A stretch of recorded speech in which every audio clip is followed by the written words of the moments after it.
Alors actuellement, nous sommes très clairement sur une phase descendante de cette fameuse quatrième vague. Nous avons de l'ordre de 12 000 contaminations par jour, c'est moins 27%. Nous avons de l'ordre de 235 hospitalisations par jour, c'est un gros 15% de moins. Et l'occupation des lits de soins intensifs diminue de 5%, nous sommes à moins de 800 lits. Et les décès, heureusement, commencent eux aussi à diminuer de 5 à 8%.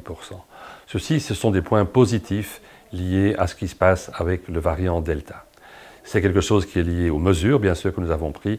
C'est aussi lié à la campagne de vaccination de rappel, les fameux boosters qui couvrent une large partie de la population, de l'ordre de 3/4 des personnes de plus de 65 ans. La Belgique est en tête des boosters en Europe en ayant déjà donné ce troisième dose à 3 millions de personnes, ce qui est un nombre totalement considérable.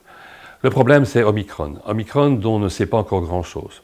On ne sait pas grand-chose parce que nous le connaissons depuis à peine à peu près 3 semaines et qu'il s'est développé dans un pays, l'Afrique du Sud, dont les données épidémiologiques et de population sont totalement différentes de nous, pour l'âge moyen des gens par exemple, pour la couverture vaccinale.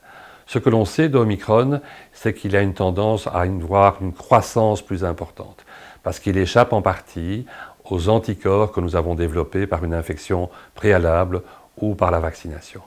La bonne nouvelle, c'est que l'on sait maintenant par une étude anglaise que lorsqu'on donne ce booster, cette troisième dose, eh bien on rétablit à peu près au niveau de 70-75% une immunité qui avait fortement chuté simplement avec 2 doses de vaccin. Donc, appliquer les mesures, être prêt si nécessaire à augmenter ces mesures en fonction des données qui vont nous venir de Grande-Bretagne, accentuer encore la vitesse de la campagne de vaccination de la troisième dose, ce qui est fait pour l'instant en Belgique, sont les meilleurs moyens que nous ayons pour lutter contre l'arrivée inéluctable d'Omicron, qui constitue actuellement 6% du total des infections, mais qui double tous les 2 jours et donc qui va dominer dans notre pays les causes de Covid-19 dès la fin de l'année ou le début de l'année 2022.